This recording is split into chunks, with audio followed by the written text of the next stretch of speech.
Welcome to the hottest real estate topics on the planet, keeping you up to date with all the creative ways to buy and sell real estate without bank qualifying, so anyone can build real income starting today. Here is another great show with Dealmaker Bill and Pete the Rookie.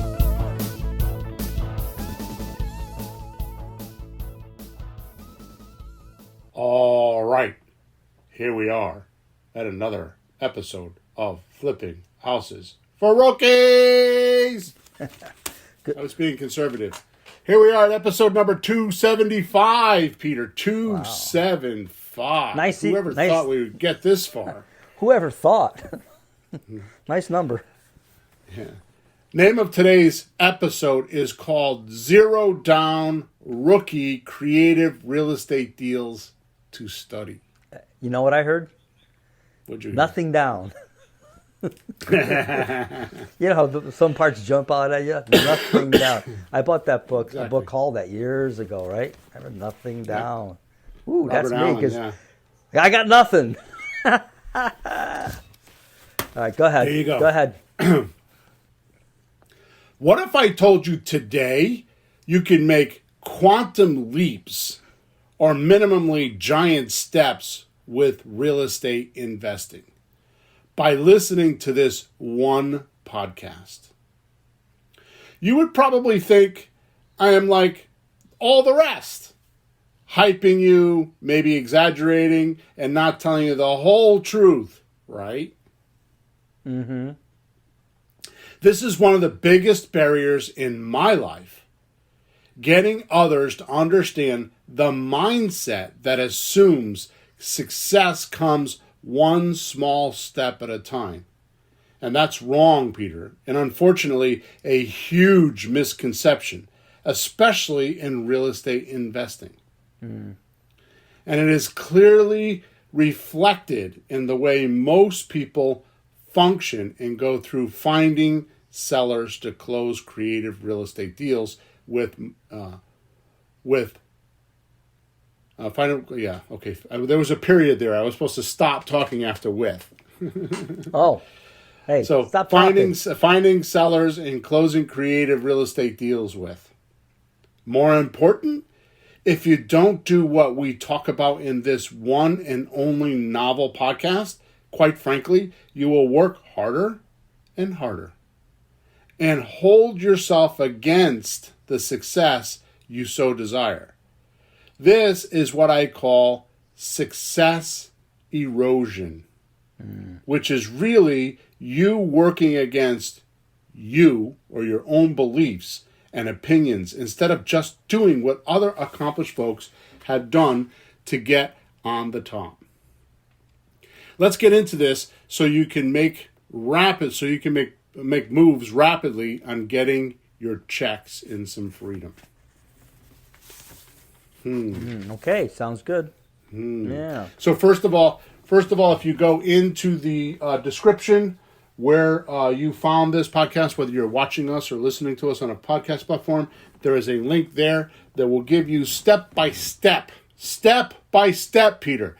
Every little minute step for you thinker brains out there that can't just like go out there and get the concept and like do it and have confidence in yourself that it's going to work. Evidently, I am that person, and there's not a big crowd around me. Mm-hmm. Most think that fear is their problem, and I've just decided that fear is lack of education. It's lack of, I don't know, and I'm afraid. What might happen to me? Oh, boo-hoo, boo. You might get your feelings hurt, or something might happen that you didn't expect. Hey, Bill, what if somebody says something and you don't know what to say? Oh, no. I don't know what to say. Oh, I need a Kleenex. Bill, you know what I say to people when I don't know what to say? I tell them, I don't know what to say. Right.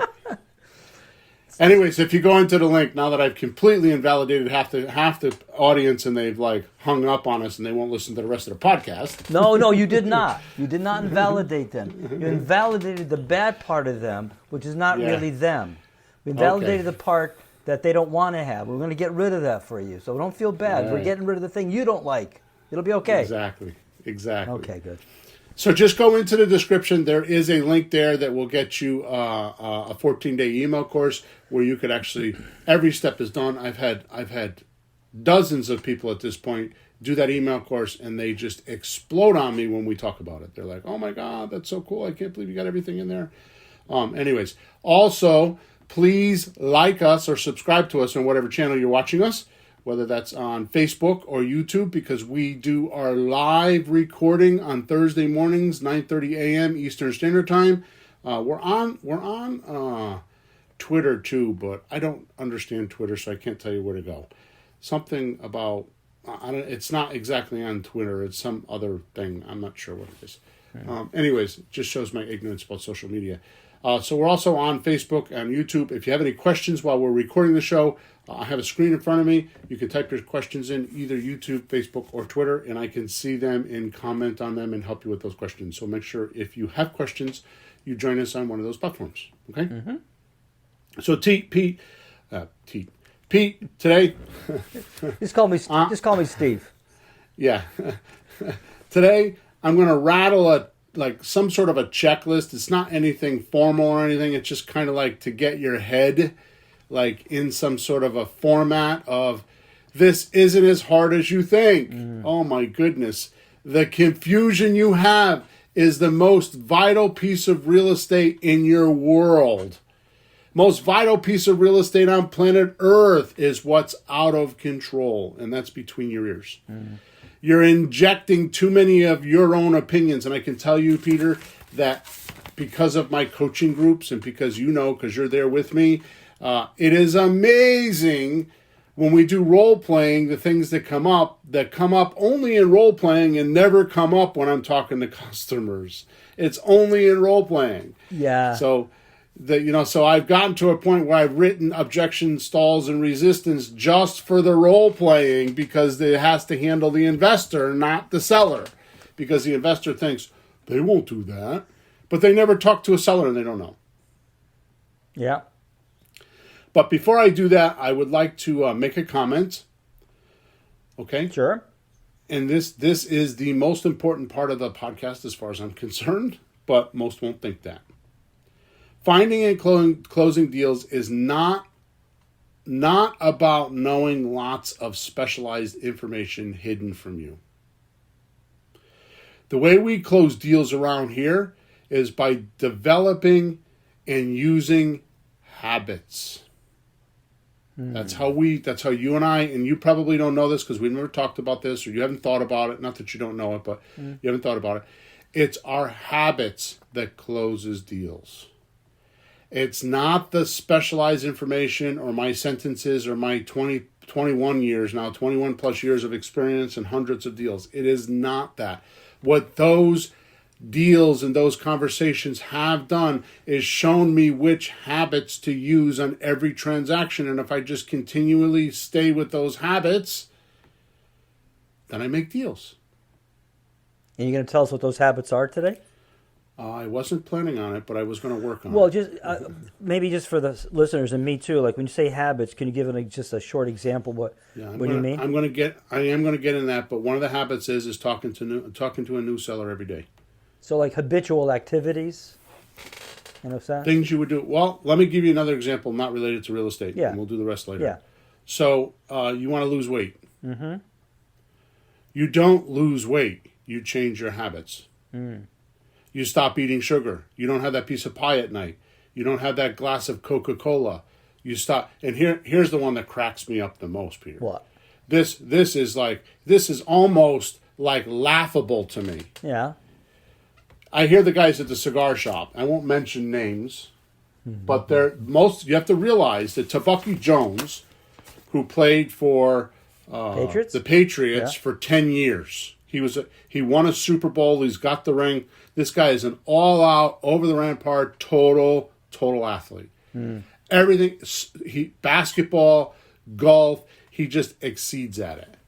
So what that attracts is other sportsmen. Yeah. So there's often other NFL players in the cigar shop. And most of the time, I don't even know they're NFL players. I just know them as like Steve or whatever the name is. Because I'm not a sports freak like they are. Here's my point. these guys complain about their weight sometimes. They complain about heartburn. They complain about having trouble sleeping. And they complain about all these ailments while they're drinking their scotch. So many people don't understand that when you're on a diet, it's not just what you eat, but it's also what you drink. And alcohol does an amazing, crazy thing to your body. Mm-hmm. So that habit is thwarting them from other parts of their life, and they don't even know they have the habit. It's not like they're alcoholics. These guys aren't alcoholics. I mean, they come to the cigar shop, especially on a Friday night, and they're looking to unwind. Yeah. And they drink and smoke cigars and watch football, and they bust on one another. I mean, it's testosterone at the max. Okay? Like the locker room. Oh, my God. Right, exactly. So the way we lose deals around here, or the way we close deals around here, not lose them. I was going to say the way we lose deals is by breaking our habits. Yeah. Not doing the usual. See, here's what happens. You go to the doctor's office, they do the usual.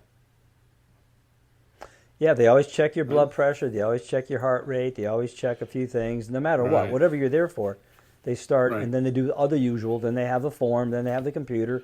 They ask all the questions, and yeah, they do that. They have a routine. You go to the restaurant does the usual. You with me? Yeah. Okay. See, if you contact by text and call new sellers each and every day as a habit, sooner or later you will find a seller that won't say no. And we call them a motivated seller. Mm-hmm.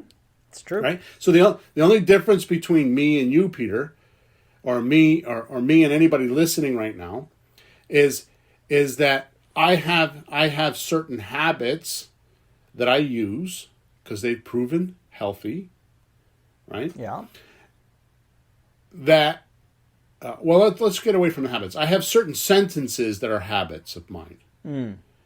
See, so if you say to me, well, how can I trust you if you don't make payments? I have a certain habit that just kicks in and, well, here's what happened to me once.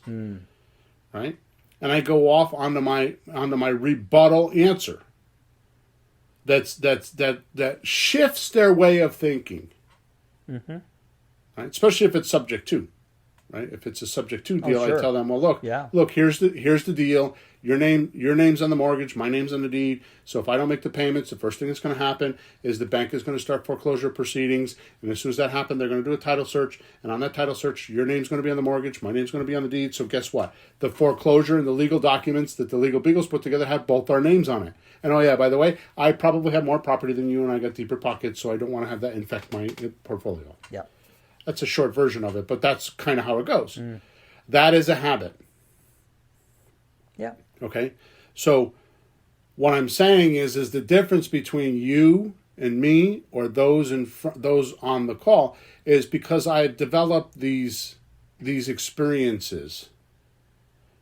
And those experiences forced the habit because I noticed after a while, a lot of people, out of 30 people, 28 people said, how do I know I can trust you to make my payments? So I had to have a habit to be able to handle that. Yeah, so it's funny. There's a thing that we worry about that they'll say, and then from your experience, and anybody who does this long enough, the actual experience, you find out what people actually do say. And those are the only things you really should have to be ready for. Right. The rest is just what you think is going to happen. So again, this is my third time saying this. So the difference between me and others is that because you don't have those persuasive words, and they're not really persuasive, but if they don't have those words that will get them to think a different way, because persuasive sounds derogatory and it's not that way, right? You might have to talk to more people than I do. So now what you're doing is instead of trying to convert some people, you're just looking for the low-hanging fruit. Yep. So you might have to make 25 phone calls or 50, and I might have to make 10. Right. We have to find I an can easy convert guy. some of them. Right. Yeah. So the point is that it's when you're first starting, the barrier isn't knowing what I know. And I sound so arrogant when I say that, but it's what people tell me. So it's you just experiencing what your habits should be based on what the seller is doing to you. And you'll notice after a while, if you talk to enough people, that they're all the same.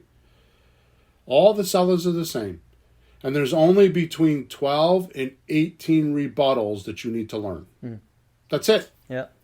They're not more than that. Okay? So the second thing that's important, all right? The second important thing to understand is, and this is like, again, it befuddles me because I talk to so many people and it just gets skipped, Peter. It just gets skipped, and it's just such an outpoint. It makes me not want to help people. Ooh. So the second important thing is you need to understand where to go look for the right people. As an example, you wouldn't find a polar bear in Florida. Hope not. Or an alligator in Alaska. Yeah. Right? So in other words, you want to go where polar bears live. Right? If you want to find a polar bear. What is their natural environment? So a polar bear is not going to do well in 100-degree weather. Nope. Right? Nope. So you got to go to where it's 50 below zero because that's what they like. An alligator isn't going to live in 50 below zero. It's going to freeze. It wants to be in 100-degree weather. Right? That's right. So it's like Alaskan king crab. I watched that TV show. Oh, God, I have so much respect for those guys on that boat. I wouldn't do that. That is so no hard. no way I could do what those guys do for Alaska king crab. And I have even more respect for the captain to be able to sit in that chair in that 5 by 5 foot square cubicle and run the entire thing without even leaving his chair. To me, that's extraordinary management because he's not arm's length. In other words, he doesn't have to be arm's length to actually see it, feel it, and touch it to make a decision. Yeah, right? He's been there. He's been at the bottom, the stern, Right. the hull. My point. Yeah, he's been everywhere. point. He knows what's going on. So here's my point. So if you know that all you need to do is just talk to enough people, and if you go in the right place, right? Then 60% of what you need to do is done. Well, you're in the right pool. Right? So, for example, this brings me down to zero down type of deals. Yeah. So those are a slot deal, which is a sandwich lease option transfer. Okay. Or just an option deal. Or a rent-to-own deal, which is like a sandwich lease option, except we stay in the deal. And subject-to deals. Okay? I had it on my desk yesterday. I could tell you this. Yesterday, and you know this because I talked about it for a week, about you actually signed the documents because you were the trustee. Yeah, I was there. Okay? I had a check for $45,000 in my possession. Okay, so I had to pay the seller $9,000 of that, so $36,000 was mine, and I already made $18,000 with my rent to own buyer that was paid me $10,000 when they moved in, and $290 a month positive cash flow. Yep. So $36,000 plus $18,000. Who wants that deal? Everybody listening right now, right? Yeah, but Bill, how much? Wait a minute, how much you spend on the renovation? There was no renovation. That's right. There was none. It cost me $70 to file the deed because it was a subject-to deal. But Bill, 3 years ago. Bill, you made the average renovation. I was talking, I guess, to my son because we're looking for a house for him, and he reads things. He hasn't done what we do, but the average renovation profit is maybe $25,000 on a renovation. Yep. Even watch some of those TV shows, and sometimes they break even with it when they're not really careful. And you made 54 without a renovation. Come on, that's nuts. Right. It's nuts. For a $70 investment. Yep. Okay, last week I was talking about, and this is the deal of my lifetime, right? Yeah. I invested $200 in a couple multifamily houses, and I made like $375,000. Yeah. It took me 3 years to do it, but I made the money. Yeah. But the reason why is because I know where to go looking for those people. What is the saying? Birds of a feather flock together? Yeah. Right? Yeah. So So that's what my point is. So first of all, if you don't know what a slot deal or if you don't know what an option deal is or a rent to own or subject to, if you go to flippinghousesforrookies.com, you scroll all the way down to the bottom of the page. There's a girl there, a blonde girl there, fanning money. Just put your contact information into the left of there. There's a few boxes there for your name and phone number and all that stuff. I don't know if it has phone number, but your name and email address. And I will let you into a private coaching portal where I have videos for all this and explains every bit of this in detail. If you spend a Saturday afternoon in there, you could learn it all. Because they're like 15-minute videos, 20-minute videos, and I explain each one of these concepts. Yeah, and your eyes will pop. Some of the stuff you've never heard of, your eyes will pop. So for simplicity, let's stick to the rent-to-own concept. Mm-hmm. Okay? I think everyone listening right now has at one point or another rented a place to live for themselves, right? Mm-hmm. So you're 95% of the way there.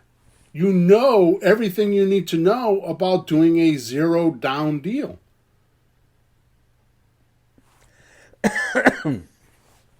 Really? You're renting from your seller and sub-renting or subleasing to your buyer. Now the first objection I get, Pete, I'm going to go off on a tangent for a second. Yeah. The first objection I get is, but Bill, what about the paperwork? What paperwork? Your landlord is going to draft the lease that you're going to sign. What paperwork do you need to do? He's going to give it to you. Hello? Well, it's a lease. But if you go to the link that's inside of the chat, I show you where to go get the documents for free. And I show you where you can go for $25 a month and get an attorney in your backyard to look at the documents to make sure that they are correct. So you're not nervous? The only other thing I could do, Peter, is go find these deals for these people, do it for them, do the paperwork for them, and say, here's your check. I don't know how much easier I can make it. Yeah, but you're going to make all the money that way. And you should. Yeah. Yeah, but these things aren't new, crazy things that you came up with. These are standard. You have better forms. You have your own forms you've worked on, with some particular sentences here and there to make them the way you want. But these are normal standard forms. You didn't make it up. A lease, an option. No, but it cost me a lot of money to find them. Yeah. And figure them out, and then be able to organize it in my own mind so I could explain it to you easily. Oh, hell yeah. So let's just kind of go through this. This is not technically a checklist. It's more like a mindset checklist. Just because I want to show the simplicity of how this could be done. Okay. And what I'm trying to do is I'm trying to rattle our listeners to make them realize that their barrier is in their own head. It's their opinions. It's their education up to this point. So they think is good, but it's not in this case because it's stopping them. Mm-hmm. And it's their beliefs that it's harder than what it really is. And the only reason why, let me give you an example. Yeah. You're going to get on a diet and you're going to go to the gym, but you've never been to the gym before. Mm-hmm. How hard do you think it's going to be? Well, I did that recently. I'm not a gym person. I just do things around the house. I do my own exercise. I do yard work. I do things. But I was away for a while, and I wanted to move. So I found a treadmill. But I'm not a gym guy. So walking in was like, gee, which machine? Gee, what does that do? So it's a little awkward, but you just go. You just do it. And you find your way. But you have to open the door. John Ramirez says, hard, exclamation point. Yeah. Right? So until you've been there and you do one rep and then another rep, mm-hmm. and you do it on a gradient scale, you don't know.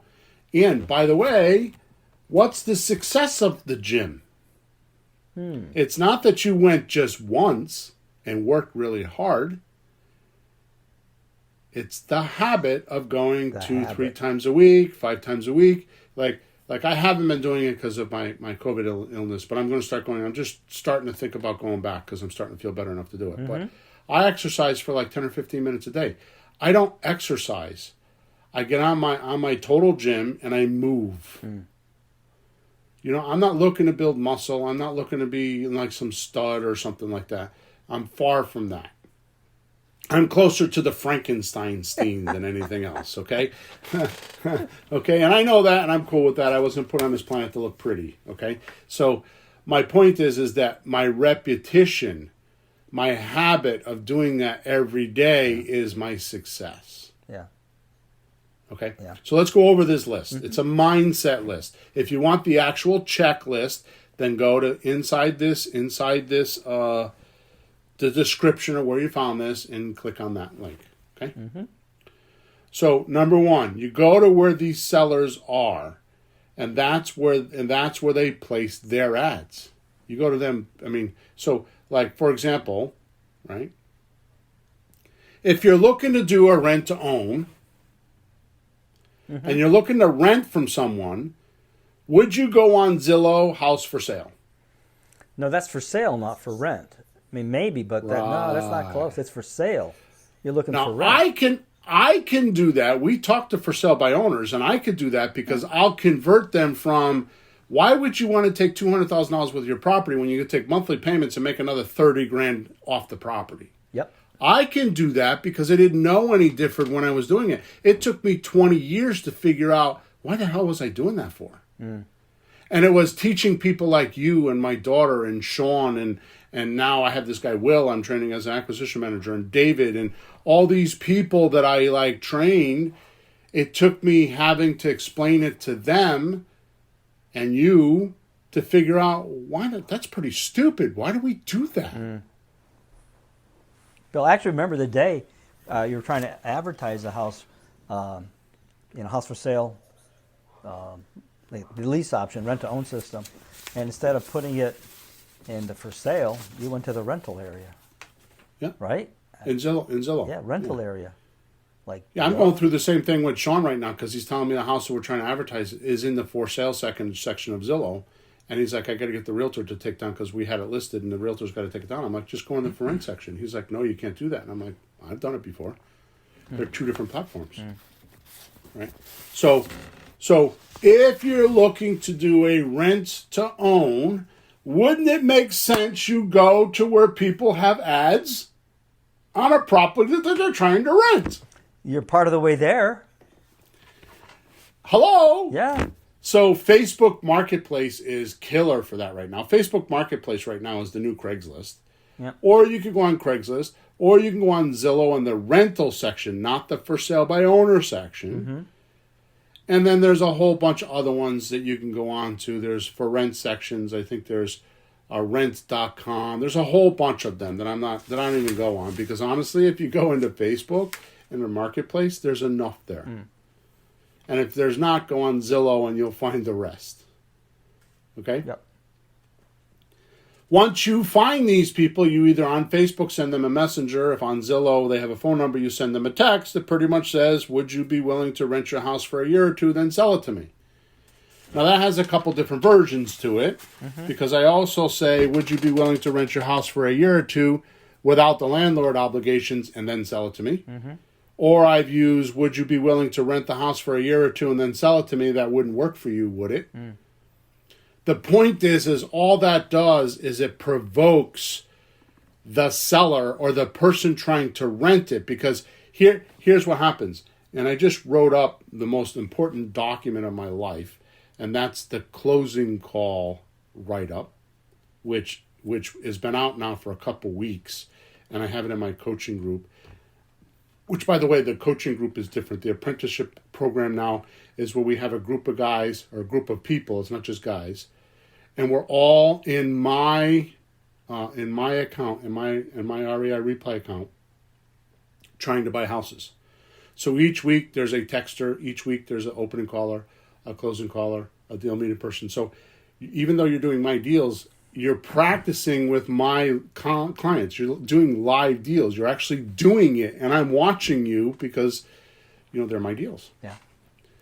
then you run a parallel circuit of finding deals yourself. So as you're learning with me and my system, you're also looking for your own deals, and you do what you do with me in your own deals, and you get deals.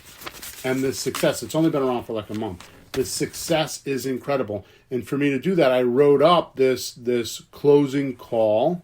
I wrote up a texter script, what the texter's supposed to do. I wrote up an opening call script, so the opening call knows what to do. I wrote up a closing call script, so the closing call knows what to do. I'm in the middle of writing up a checklist for the deal meeting, and then I'm writing up a checklist for the closing. And then I've already written this because we use it. I have a checklist for when you're ready to sell the house on a lease option, how to set the house up to get it ready for lease option with all the flyers, all the ads, everything. And that's all in this apprenticeship program. They're all brand new. They're only weeks old. Mm-hmm.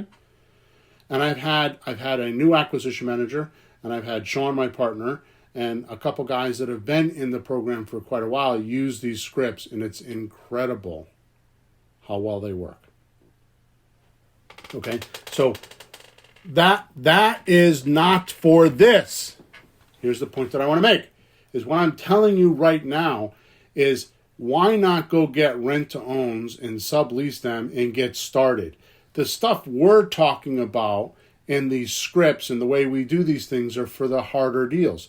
In the beginning, you shouldn't do the harder deals. You should do the simple deals. You should do the zero down rent-to-own method. Sure. That's what you should do, and that's what we're talking about. So you go to where renters are, where people are renting the property, number one. Number two, you send them this message that we're talking about. Number three, once they answer, they raise their hand and said, I'm curious. The ones that don't answer or send back profanity, well, those just don't need to be in your life. You just don't pay attention to them. But once they answer, you ask them if you could chat with them for a couple minutes by phone. And what are they going to say? This is not cold calling them, by the way. Right? So that's step number 4 is you call them, right? And you use the script that's on the inside of this 14-day email course that's in the link. There is an extensive script in there that works really well. And all you need to do is read it. You don't have to practice it. You don't even have to. You could just tell them, I'm going to read something to you. And you answer the questions, okay? And they'll do it. You don't have to practice this. Mm-hmm.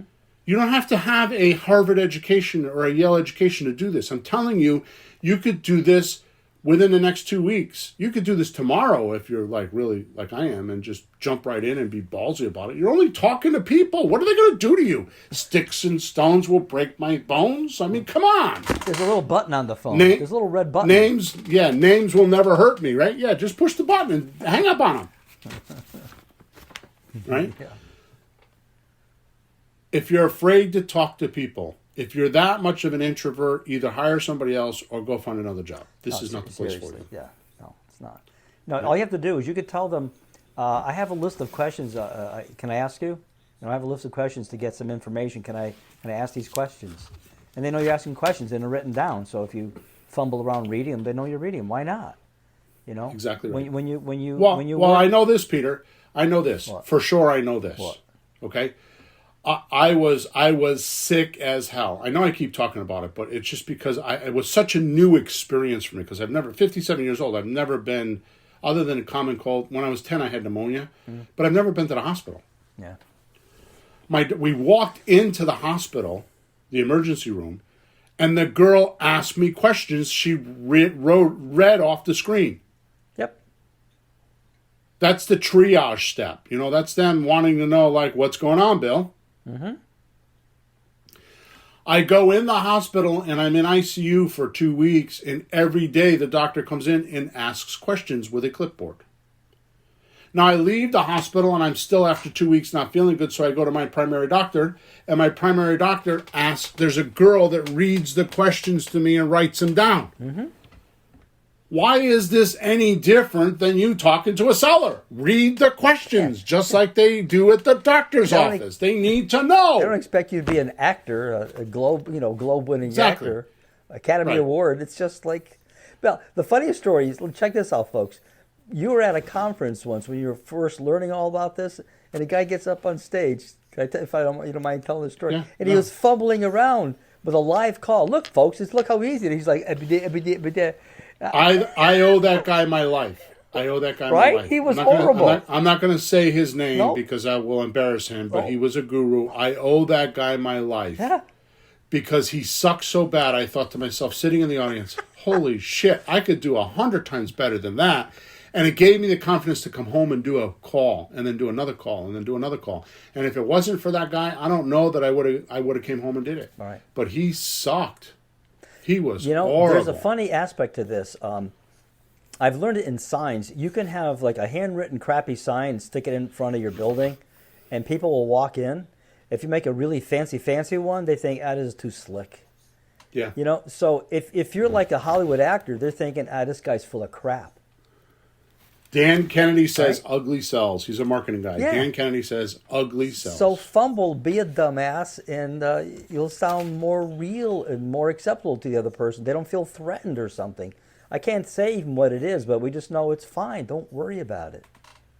Right. So, John, glad to see you're here. I haven't talked to you in quite a while there, buddy. So he says you're there to diagnose their problem. That way you can know what to prescribe to them. That's right, John. The doctor analogy. Thanks never thought about it like that. Yeah. It's exactly right. Yeah. It's exactly right. Yeah. Next week we're going to do the car mechanic version of that. Yeah. No, actually, what I was supposed to do this week is I have 4 questions or 4 things that you have to know before you can do any transaction. I was going to write that this week and forgot about it, and I remembered it this morning, so I'll do that next week. Okay. Yeah, I'm kidding. So that's just an analogy. The mechanic one. What's wrong with the car? Yeah. Exactly. So number 3 is once the answer, you can ask them, once they answer your text, you ask them for their phone number. Number 4 is you call them. You use the script inside the 14-day email course that you can get for free. Number 5 is see if they're willing to rent to you and then sub-rent to a buyer. Don't hold that a secret. Say, so here's the deal. I'm going to go find my buyer to perform. So, Peter, this is just 100% pure logic, and I find that that's not always easy to find. You're not committing to paying that rent. You're not committing to paying that property price. You're not committing to the maintenance. You're not committing to all that. Which, by the way, if we do single family houses, then we have maintenance. If we do like condos and stuff, there's not that much there. Nope. Right? Nope. So what I'm saying is we're not committing to any of that. We're committing to go find the buyer to get them to do that. They pay the rent. They agree to the price of the house. They do the maintenance and the repairs. They cut the grass. They shovel the driveway. What do you think of a landlord that has that landlord obligation? The benefits to that landlord are A, you can continue to get the money you've been getting every month, but at the end of the contract will actually buy, or on or before the end of the contract will actually purchase. They've not anybody telling them that. No. And number 2, they don't have the landlord obligations. They could rid themselves of the bad toilets and all that stuff. Because our buyer is going to buy. I mean, think of it like this. You've heard me say in the past. If you go on vacation and you rent a car, are you going to wash it? Are you going to do a tune-up? Are you going to change the tires? Are you going to shampoo the inside of the car? Hell no. No, right? Nope.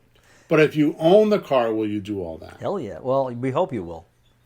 Right? So that's what my point is. This is like what our tenant buyers are like. They own it, so they're going to attempt to take care of the property. Yeah. Right? And they're grateful. Yes. They're like the ugly date. They're grateful. Whoa. And I didn't say male or female. Whoa. That's right. That's a rough one. I'm skipping right over that one, but it's a good punchline. Boom. Number 6. You find the buyers. So I get this question on my one-on-one interviews because I do about a half a dozen, sometimes 4 to 6 a week, where I do a 45-minute one-on-one consult. And if you want that, just go to flippinghousesforrookies.com, top right-hand side, send in a support ticket, and I'll send you the link so you can make an appointment. And on those appointments, what I do is I actually talk to you about your career. Like, what are your plans? Like, what I'm trying to do is give you the clearest path without you self-destructing it. Not your idea of what the path is. I'm talking about the path of somebody that's already done it. So I know where the path is. Yeah. Right? So I do those one-on-ones, and one of the things I get, probably about 30 or 40% of my calls, is how am I going to sell it? Sure. They're worried like, oh, boy, what if I can't? Right. So so number 6 is you're going to put an ad in Facebook. Okay? Usually that's enough. Or on Zillow Rent. And the ad's going to say house for sale, no bank qualifying. And believe me, that is going to drag in all the driftwood. You're going to have more leads than you know what to do with. Usually when we do it, like on Facebook, I'll put an ad. We just did it the other day. I'll do a 7-day ad, no bank qualifying. Obviously, it's got the pictures of the house and all that kind of stuff, and a description, bedrooms, baths, amenities, all that kind of stuff, right? Nothing more than this house is offered rent to own or no bank qualifying. Yep.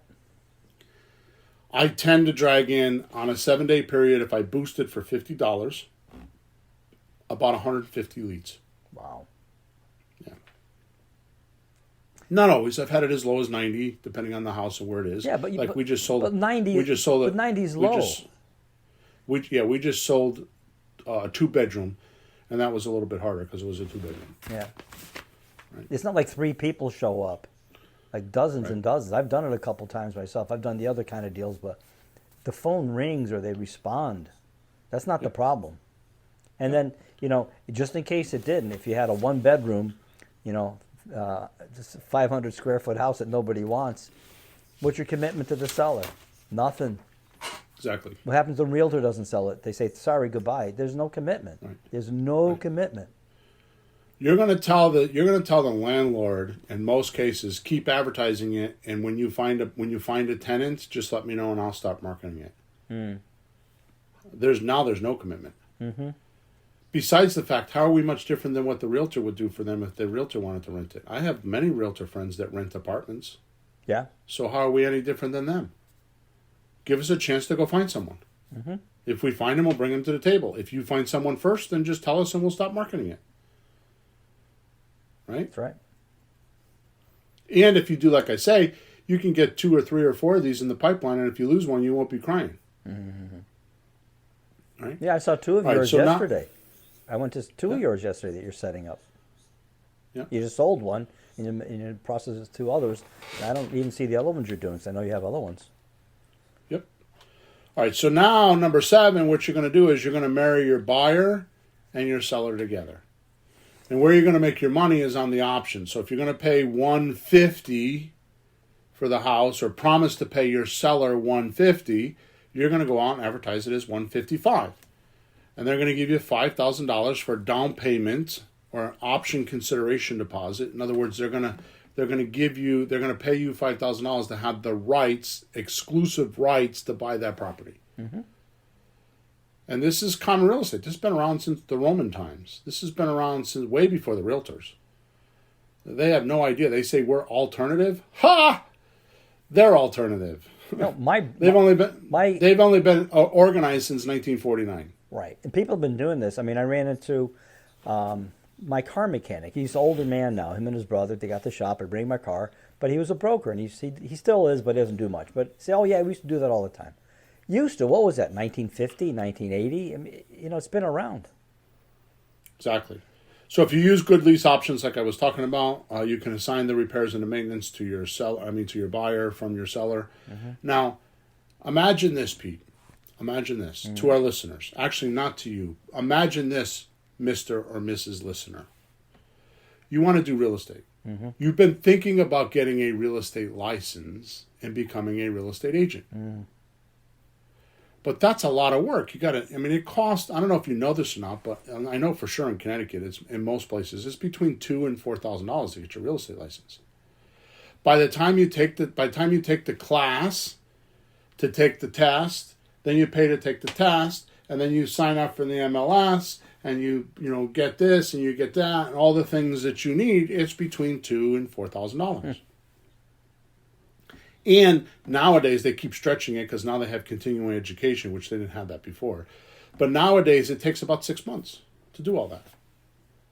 And then you go work for somebody else, and if it's a 6% commission, if you're selling the property, then you and the buyer's agent split the commission, so that's 3% on one side, 3% on the other side, and then you split it with your agent.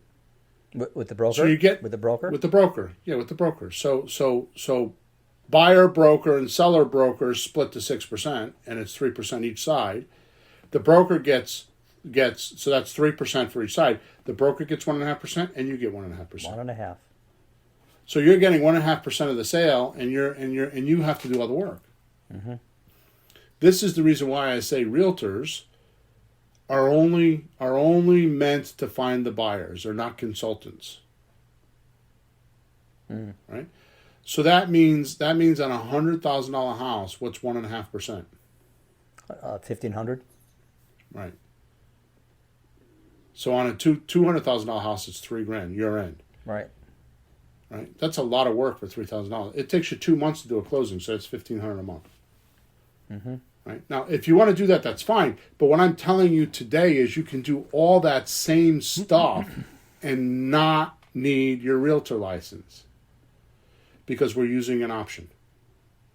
And an option means that you bought the rights. You're an equity share of the property.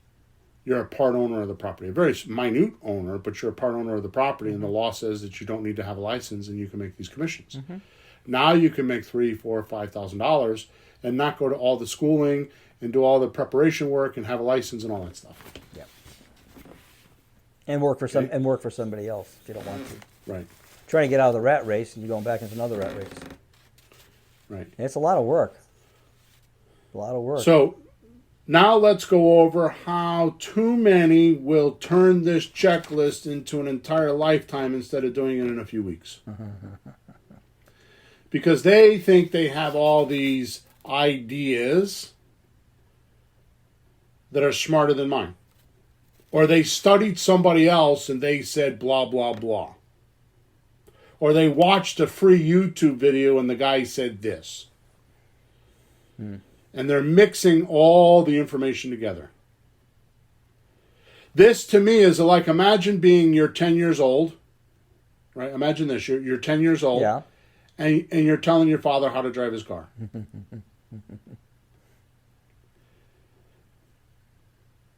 Right? As if you're the expert and your dad isn't.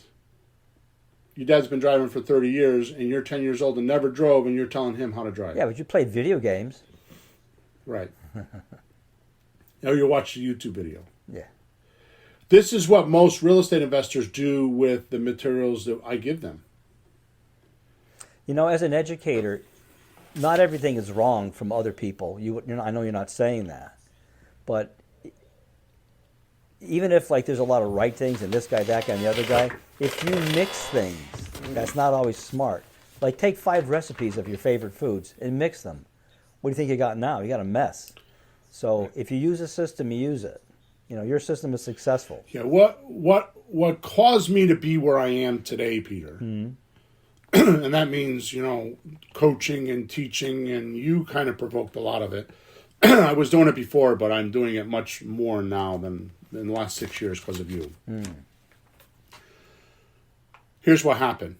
I have at this point, I'm saying well over 100,000. It's probably more like 150,000. Yeah. I mean, I just bought a course last week and spent $600, and it was like nothing. Yeah. I mean, and I'm studying it. It's actually Joe Camp. On negotiating. It's like a course that I bought. And I'm freaking eating it up. It's amazing. Mm-hmm. Right? I go to all these courses. I've been to Ron LeGrand, Joe Crump, Richard Roop. I did some I grew up with Dan Merrill, so I know some of Dan Merrill stuff. Robin Thompson. Lindahl. Dave Lindahl. Marketing. I've been to a lot of these. I've been through a lot of them coaching programs. I mean, some of them were $30,000 coaching programs, right? Here's what I noticed. Each one of those guys were phenomenal. Yeah. I learned a lot. Yeah. But they only did what they did. They did one thing. They were good at one thing. So what I ended up doing was, because I had to teach an acquisition manager, because I had all these strategies, so it was I had the slot deal, which Ron LeGrand calls the ACT deal, ACT. My transaction is different than his, but I got the concept from him. I didn't steal it. I just started doing them, and then he started talking about it because I was around when the guys in the audience were talking about it, and then he heard about it and he started teaching it, right? So what happened is the slot deal, and then there's the option deal, and then there's the rent-to-own deal, and then there's the getting the deed deal, and then there's the rehab deal, and I learned all these from different people. Yeah. And what I did is I figured out the math on when you should do these deals and when you don't based on the loan-to-value ratio. And I put them in order, like when do you do which one, the hierarchy. When do you do each deal? And that's what I'm known for. Yeah. Right? Is those, and I'm also known for negotiating. Yeah, it's a huge difference when you're buying something. If the person has no equity in the property at all, he owes every dime that it's worth, there's not too many ways you can buy that. And if somebody owes nothing on the property, it's all equity, you have a few more things you can do. And you figured out what goes where. And you never think about that. You look at a house, how much you want. There's a big, big difference how much the person is going to get out of it. He's got no equity. He has all the equity. I was doing a meetup because I do a free meetup the third Wednesday of the month. That is outrageous. I mean, I get a lot of people introduced to real estate there, and we've been doing that for almost 7 years. I was on one of those a couple months ago, and the guy put in the chat. I was talking about subject 2. Yeah. And he put in the chat, well, why would I want to listen to you? Why wouldn't I just listen to Pace Morby? And my answer to him is, I've not listened to Pace's stuff. I've listened to some of his stuff, but I've had a few of his students. I make him look like he's in kindergarten when I do my subject 2 deals, because I have a very specific way to do them. And I use trust, and I use the owner, and we use attorneys to close our subject 2 deals. I don't know who else does that. I've never heard of that. I know you've been working on it. I've been watching you as you do it. You get another piece of like a very smart, very safe way, very legal and tight way to do it. And so my response, because I'm a New Yorker and I copped an attitude, I said to him, I make Mace Morby, or whatever his name is, look like he's in kindergarten. And I deleted him from the webinar immediately. You know why? Because I don't need competition. I make a lion's share. I just told you this year I had one transaction. I made $375,000. Do I need that, dude? You know what I mean? That's just one transaction. I just told you just today I had another transaction. I made $35,000. That's just 2 transactions. That's in the last month. Hey, Bill. So you know what I'd say to this? Do I need that, dude? I'm not bragging, but I'm saying, do I need that guy breaking my balls about I have to prove to him who I am? Yeah, but Bill. No, Bill, dude, you got it backwards. It's stupider than that. Hindsight is 20/20, and I would never have come up with this on the spot. But like I've heard you say this before, and something just dawned on me. What's he listening to you for? Why isn't he stuck with the other guy? That's why I deleted. If he's so good, what do? What's he doing looking around if he's not happy with? And this this podcast went completely not the way I want, because I'm not here trying to talk about me. I'm not trying to brag about myself. I'm not. No, it's the results you get. I know how to do it, and my point is the 10-year-old kid is telling his dad how to drive. Yeah. So I don't need this guy in a webinar telling me how to do subject 2 deals, because I'm doing them. How many deals has he done? I've done dozens and dozens and dozens and dozens of them. I've done a dozen just this year. And he's telling me how to do it. Right? So if they don't agree or think that I can't, then just don't hang out. I'm cool. What are you doing here? But if you want help, I don't know anybody that gives as much help as I do. Right? And one of the things that I had the most amount of trouble with is that the seller has a certain way to do things, and they're all the same. There's only 12 or 18 objections or rebuttals they have on average. If you know them, which by the way, those 12 or 18 are in my new write-up that we have in the coaching group, and that's the only place you're going to get it. So don't send me a support ticket and ask me where it is, because I'm not giving it to anybody else. It's for my coaching clients, right? Which is another thing. I get people that tell me they're either gonna find a deal so they can pay for the coaching, which is like what's first, the chicken or the egg, or I get people that have been in coaching and they'll leave and they'll tell me, well, I'm going to leave on a sabbatical and I'm going to come back in 3 months, and they never do. No. Right? Yeah. And I kind of have a policy: if you leave the coaching group, you don't come back, because in my mind, I think that you weren't strong enough to stick it out. So why would I want to waste my time on you? Yeah. You know, or they think they're going to go listen to free shit, or they're going to go like get information somewhere else and blah, blah, blah. You know, it's like, whatever. You know, I mean, imagine if Tiger Woods was in the playoffs and he was going to go watch a video on how to play golf. No, he's got a coach. You know, Magic Johnson, he had a coach. I mean, all these guys, Nichols, the plays golf, they all have coaches. Yep. Why is that? Because you can't look outside of yourself so easily. You can't see yourself outside of yourself. You need somebody else that knows what they're doing to look at you and say, oh, wait a minute, this swing is wrong, or this is wrong, or that's wrong. Don't move your shoulder, or move your head, you know, whatever. You just can't do it, right? I even have a coach. I've got 2 of them. You know what I mean? So the bottom line is the best way to learn is with experience, which is the reason for the coach, because the coach is there, whether it's me or anybody else. And I'm not telling you to be in my coaching program, because I'm content with what I have there. Unless, of course, you want to learn, you really want to learn, then I'm interested in showing you. And with this new apprenticeship program, I give you that experience. It's the first time I've ever seen this. We actually go into this portal every Monday night, and you're actually texting somebody, or you're an opening call with somebody. We record it. You're doing a closing call. You're actually practicing, and we're, as a team, helping you. So the total, I think there's like 15 people in my coaching group. They're all there helping one another. As a team, they're doing a deal. They're helping one another. And that is incredible. Now, I want to end the podcast with this. And this is the habit that I use. This is the main habit that I use. And I put it at the end of the podcast, and there's already a bunch of people that left the podcast that won't hear this. And that's exactly what I'm talking about, because they think I'm gibbering and I'm trying to sell myself and whatever, and it's so not true. Watch this.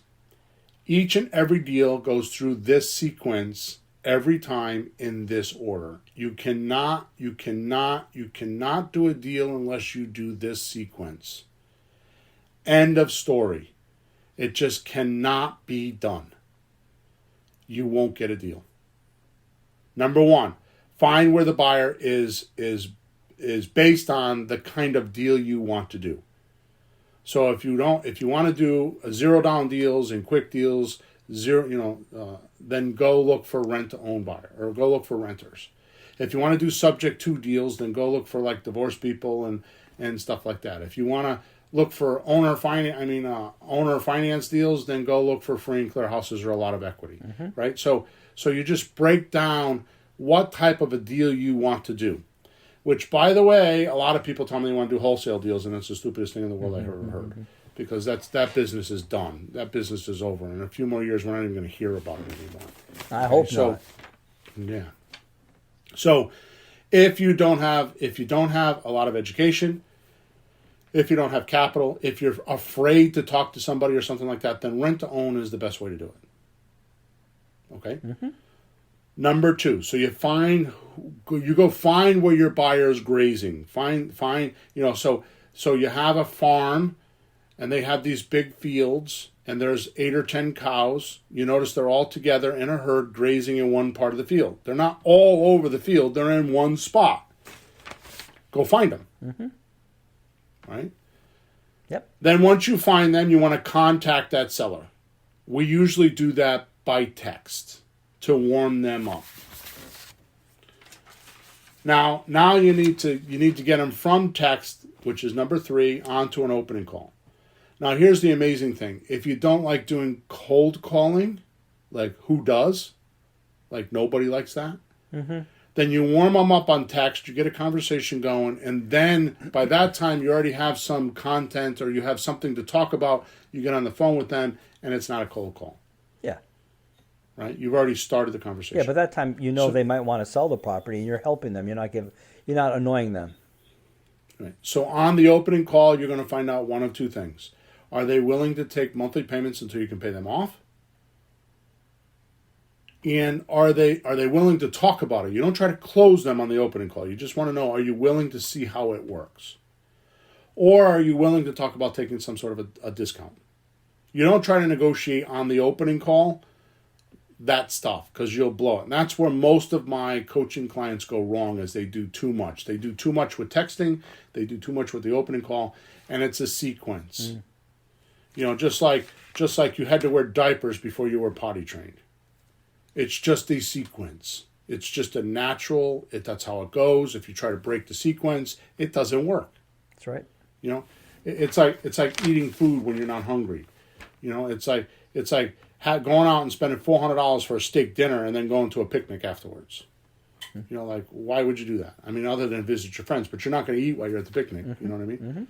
So that's step number 3 is the opening call. Step number 4 is now you do the closing call. And the closing call's job is to do the discovery step, just like we talked about in the hospital, like what hurts, where does it go, because they need to know where to send you in the hospital. Right? They don't know. There's so many divisions of the hospital. Where do they send you? They send you to ICU. Do they send you to heart attack unit? Do they send you to the back operation unit? You know what I mean? Do they send you, where do they send you? Right? That's right. So you need to figure out, you need to do the discovery stage. And here's the thing, Peter. This is amazing. You have to pay attention to this, because I've been saying this now for a couple months and it kind of like glosses over. But listen to this carefully.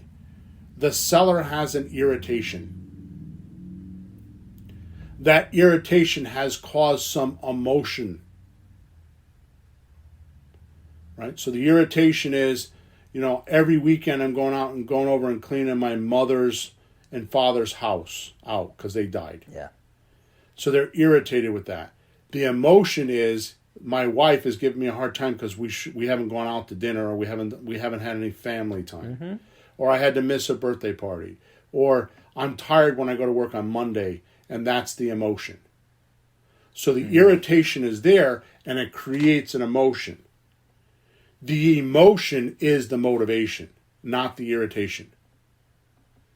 So it's the feelings of, like, I'm sick of this. That's the motivation. So what you're doing in the discovery stage is you're wondering what the irritation is. That's the physical, like, the house is like, I'm tired of cutting the grass. I don't want to make the monthly payments anymore because it's taken away from my savings account, or I'm taking money out of my retirement account to make the payments. There's an irritation there. But it causes an emotion, and that emotion is the actual motivation. So once you find... Yeah, it causes it's affecting the person in some ways. Like there's the problem, and then it causes issues. Because of that, these other things happen. So hear me loudly, because we're at an hour and I want to stop, and I got one more thing to talk about. Yeah. So hear me loudly. Hear me loudly. Take everything that you ever heard me say and wipe the slate clean. And listen to this. The only reason why somebody sells a house is because of emotion. Because of how they feel. They don't want to feel that way anymore, which is need, or they want to feel like they were successful by getting the money out of the house, which is greed. It's how they feel. I mean, think of it this way. The day they bought the house, they were all excited, had all these plans, right? All these plans of all the things they're going to do. And they're excited, and they're creating, and they're talking about their future, and they're going to do this, and they're going to do that. Now it's a year later, and they're selling the house. So what happened between all that excitement and now? They went from being totally excited to totally being in apathy or in despair, no hope or something, some feeling that now they have to get rid of this house. Right? Yep. John says, I'm talking with a seller who hasn't received a payment in a year. He's ready to give the house away. Boy, here it comes. Okay, so listen to this. John says that I'm talking to a seller who hasn't received a payment in a year, probably from a tenant. That's the irritation. The emotion is he's ready to give the house away. They're two different things. Yep. Because the emotion is, this tenant is screwing me and I'm paying for it. I'm done with that. That's the emotion. It's not the money. You understand? Yeah, because, the way a person reacts to something isn't set. Like, one thing can make one person angry, one can make a person sad, That's right. one can make them That's apathetic. So you don't assume what your reaction is. So something happens, Exactly. but you have to find out how is that making him feel. Right. Like he can. And that's what's going to buy you houses when you get to that. Yeah, sweet that's spot. interesting. You've got to broke it in two steps there, because most of us will go, "Oh, the guy hasn't paid you. Okay, well, I'll buy the house from you." Whoa, whoa, whoa, whoa, whoa. Yeah. How does that make you feel? How's that affecting you? What? Somebody like me, I mean, I've got a couple tenants that aren't paying me right now, and you know what I do when they give me a hard time? It's like, I have more money than you. You want to fight, really? Mm. I'm going to win. I can go without your rent for the next 6 months. I'm cool. Mm-hmm. I have money in an account. I got $20,000, $30,000 or whatever number in an account, and I can sweat you out. Mm-hmm. Right? Okay, so step number 4 is the closing call. The first step is the discovery stage, finding out what their irritant and their motivation is. And the second part of it is where you reveal the proposal. Well, I could do this. Or I might be able to do that. What do you think? That is the offer. Mm. It's a proposal. You can't get married until you propose. Mm-hmm. It's a sequence. I can't propose until we've dated for a while and we know that we're on the same page. Well, she likes horses and I like guns. Maybe that doesn't work.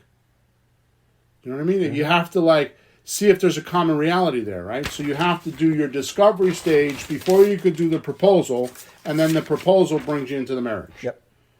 There has to be affinity there. There has to be some reality there. You have to have communicated with one another. So you mix them all together, and you can build some a liking for one another. Yeah. Right. Yeah. Once you do that, now, once you've put the offer together and they're willing to do that, your proposal, and they say yes to one of your proposals, now what you're going to do is you're going to go into the deal meeting. Mm-hmm. Now, here's where most investors make a mistake. The deal meeting, the first thing you do in the deal meeting, once they're willing to do your transaction, a terms deal, or get a discount. Mm-hmm. Once you get that in step 4 in the closing call, the first thing you're going to want to do now, because you've already qualified the seller, now you have to qualify the property, mm-hmm. which means you need to go check out the house and make sure it fits into your program. Make sure they weren't lying to you. Make sure it's not overpriced. Make sure it doesn't need repairs. Make sure. Then once you do that, then you draft the paperwork, which is the second step of the deal meeting. Now here's what happens. You text somebody with step 1. So step 1 is finding the list to call from. Mm-hmm. Step 2 is texting. Step 3 is the opening call. Step 4 is the closing call. Step 5 is the deal meeting. Here's what happens. And this happens so many people. This is an untrained person.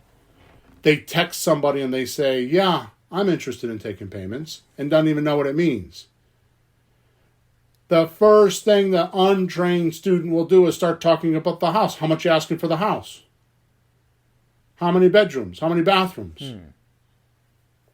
And they'll disqualify the lead based on the house information. Well, I got news for you. The house is not coming to the closing to sign the documents. The owner is. So you need to qualify the owner, which is what you're going to do in the opening call, what you're going to do in the closing call.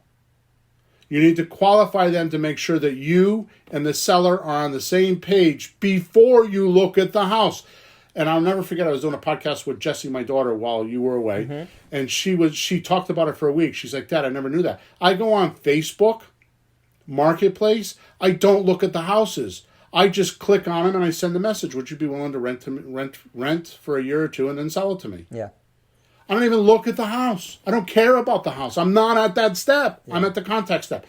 Once I go through the part where I have the willingness that they will do a terms deal, that's where I put my attention. And I learned this early in my career because I went around for a whole year looking at houses, talking to realtors, making offers. I even had at one point they wanted a proof of funds. I said to them, I'm going to do one better than that. I wrote a check for $68,000 or $66,000. Told them, when the check clears, we'll do a closing. And 2 hours later, the bank called back and said, we don't do that. Unbelievable. Right? You gave them money and they didn't want it. Unbelievable. I remember you telling me that. Unbelievable. So here's my point that I started the podcast, and here's how I'm going to end. 9 minutes late. These are my habits. This is the habit I do every day. So I look at every new seller I have in my pipeline, and I ask myself, where are they in this 5 steps? Are they in the texting? Are they in the opening call? Are they in the closing call? Are they in the deal meeting? Which step? Because the opening call is, are they willing to take payments till we pay them off? And the second part of that is, okay, so if you want all cash, will you be willing to talk about a discount? Then the closing call is discover what their irritation or pain is, and then find out if they're really motivated by that. Because I asked them. So you're saying that if you get rid of the payments on this house, then you'll sell it? Oh no! I didn't say that. I got the wrong one. Yeah, I've seen you check it. You think you got it, but you double check, and they go no, and so you keep asking. Yeah. And then I go into the due diligence on the property. But the property due diligence is always last. It's after everything else, and a lot of novice real estate people make that mistake. Yeah, the house is not for sale just because it's there. You have to clear it through the seller, so you have to get through that hurdle. Why waste your time on the house? So there's get the seller, then worry about the house. You can waste your time with looking at houses, and seller goes no. Then look at another house, waste your time on that. Seller says no. Why'd you waste your time looking at the house? It's not for sale. Exactly. Not your way. So each of these steps could be a few minutes, or I've seen coaching clients take months to do these things. My job is to go through this sequence as quick as possible so I can find out where to put my time. Yeah. And these are the habits that I talk about, is going through this list of things. Okay? Now, it's time to get out of here. Remember, there's a link inside the chat. You can get all the checklist. I have in-house checklist. I have scripts, everything in there. I show you where to get the paperwork. Everything's there. Just go in there and click on that link. If you have any questions, go to flippinghouses4rookies.com/support, and I will answer them. Also, if you get on when you get on my email list by just subscribing to any one of these things, I send a daily email, and I do a lot of good stuff in there too. Okay? So, Pete, we're going to bug out of here because it's an hour and 11 minutes. Actually, an hour and 12 minutes, which is 12 minutes too long. Actually, it's supposed to be 45 minutes, so we're a half hour over. But the point is, I think we covered a lot of good stuff. And next week, we'll have some more cool stuff. I'm going to talk about the four questions, or the 4 things you need to know before anybody will do a deal. Cool. Okay? Yep, sounds good. good. Have a good week. Over and out. Thanks for being with us. So long. Thanks for tuning in to the hottest real estate topics on the planet with Bill and Pete. If you want to continue learning how to buy and sell real estate without money or credit, head over to flippinghouses.club for some cutting-edge real estate wealth tools. Or contact us at info@flippinghouses.club.